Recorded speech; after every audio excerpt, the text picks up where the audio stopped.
अंदर अंधेरा था, धूल भरी शेल्फ, बिखरे बॉक्स, पुरानी दवाइयों की गंध। आरब बेतहाशा तलाश करने लगा। आखिरकार एक छोटी सी शीशी उसके हाथ में आई। Methylene blue. उसकी सांसें थम गई। वो शीशी को रोशनी में ले गया। नीचे लिखी तारीख देखी। बोतल एक्सपायर्ड हो चुकी थी 15 दिन पहले। कॉरिडोर में खड़ी कमला के होठों पर हल्की सी मुस्कान उभरी। रिस्क। नेहा की आवाज कांप रही थी। डॉक्टर आरब ने बिना पलक झपकाए जवाब दिया, करना पड़ेगा वरना हम उसे अभी खो देंगे। एक पल के लिए सब कुछ शांत हो गया था। बाहर तेज बारिश की आवाज खिड़कियों से टकरा रही थी। कमरे में सिर्फ मॉनिटर की धीमी बीप बीप गूंज रही थी। डॉक्टर आरब ने एक्सपायर्ड एम्प्यूल को हाथ में कसकर पकड़ा और नेहा को सौंप दिया। नेहा के हाथ कांप रहे थे। डोज सही रखो, आरब फुसफुसाया और नेहा ने इंजेक्शन धीरे धीरे नसों में उतारा।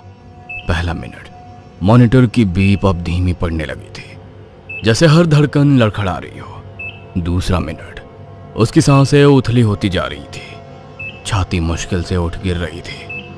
नेहा की आंखों में आंसू भर आए, पर वो खुद को संभाले खड़ी रही। तीसरा मिनट, पूरा कमरा सन्नाटे में डूब गया।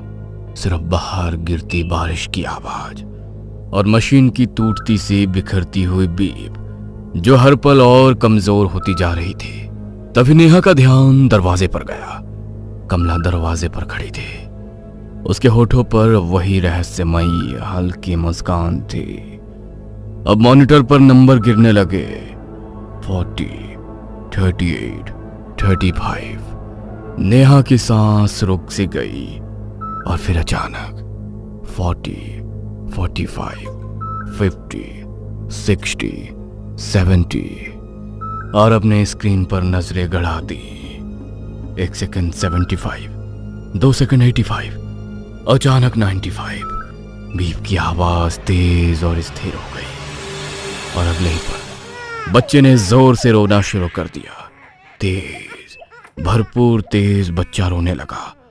उसके गालों पर गुलाबी रंग लौट आया। सांसें मजबूत हो गई और नेहा वहीं बैठकर फूट फूट कर रो पड़ी। उसके हाथ कांप रहे थे, पर इस बार राहत से। डॉक्टर आरब ने गहरी सांस ली, जैसे मौत के दरवाजे से वापस लौट आया हो। सुबह के 5 बज चुके थे।